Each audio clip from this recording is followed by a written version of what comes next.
안녕하세요. 네, 에이바운스입니다. 반갑습니다. 이제 뭐 여러 질문들이 있는데 일단 네, 질문들에 대해서 편안하게 이제 답변을 해드리려고 이렇게 셀카봉을 들고 몬스터V 그룹을 떠나고 나서 다시 작곡을 하겠다는 결심을 하기 전까지 무엇을 하면서 지냈나요? 솔직히 뭐 오디션도 많이 보러 댕기고, 그 다음에 회사를 이제 다른 데 가서 많이 만나고 뭐 좋으신 분들도 많이 만나고 했는데 결과가 좋지 않았어요. 그래서 뭐 연습하고 뭐 일도 하고, 일단은 제가 생활하는 데 있어서 이제 돈도 벌면서 해야 음악도 할 수 있는 거니까 일하면서 오디션을 계속 보러 다녔고요. 그리고 작곡은 왜 결심을 하게 됐냐면, 뭐 제가 작곡을 그렇게 잘하는 건 아닌데 그냥 이대로 제 음원이 사람들한테 전해지지 않고 끝내기에는 좀 너무 제가 마음이 아프더라고요. 그래서 에이바운스라는 사람이 있고 김성민이라는 사람이 있다는 거를 좀 사람들에게 알리고 싶어서 부족하지만 열심히 준비를 했습니다. 이제 다음 질문은, 눈이가라는 곡을 작곡하셨는데 작곡을 할 때 제일 힘든 점은 뭔가요? 제일 힘든 점은요, 일단 아이디어였어요. 일단 물론 일단 그 곡을 할 때 조금 여러 소리들, 그러니까 가상악기가 그렇게 좋진 않거든요, 솔직히. 근데 제가 할 수 있는 최대한은 다 했어요.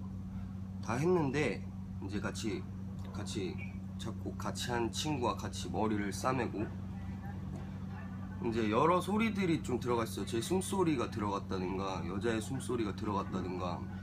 가사가 뭐 사랑스럽고 뭐 슬프고 그러진 않잖아요. 그래서 조금 잘 티는 안 나지만 여러 가지를 소리를 사용할 수 있는 그 소리들이 뭘까 하고 고민을 많이 했던 것 같아요. 그리고 가사 쓸 때가 진짜 힘들었어요. 가사 쓸 때.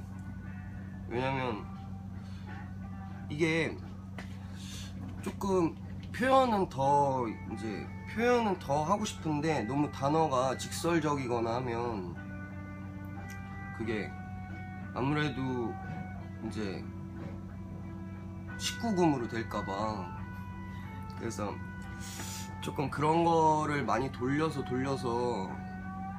표현을 하다 보니까 이제 좀 더 가사가 뭉글뭉글해지는 그런 느낌이 되더라고요. 그래서 그것 때문에 되게 걱정을 많이 했는데, 뭐 눈이가 곡을 작곡할 때는 뭐 그런 아이디어적인 부분들 때문에 많이 힘들었고,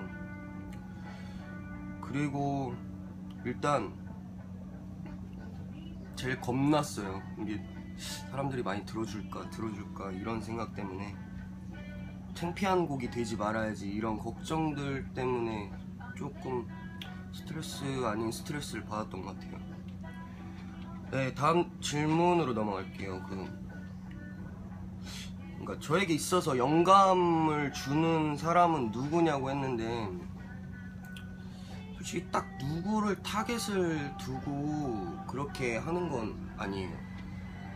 근데 물론 뭐 사랑에 대한 곡이나 이별에 대한 곡은 아무래도 옛 연인이나 뭐 그렇게 생각하면서 이제 가사를 쓰든 멜로디를 이제 만들든 그렇게 하겠죠.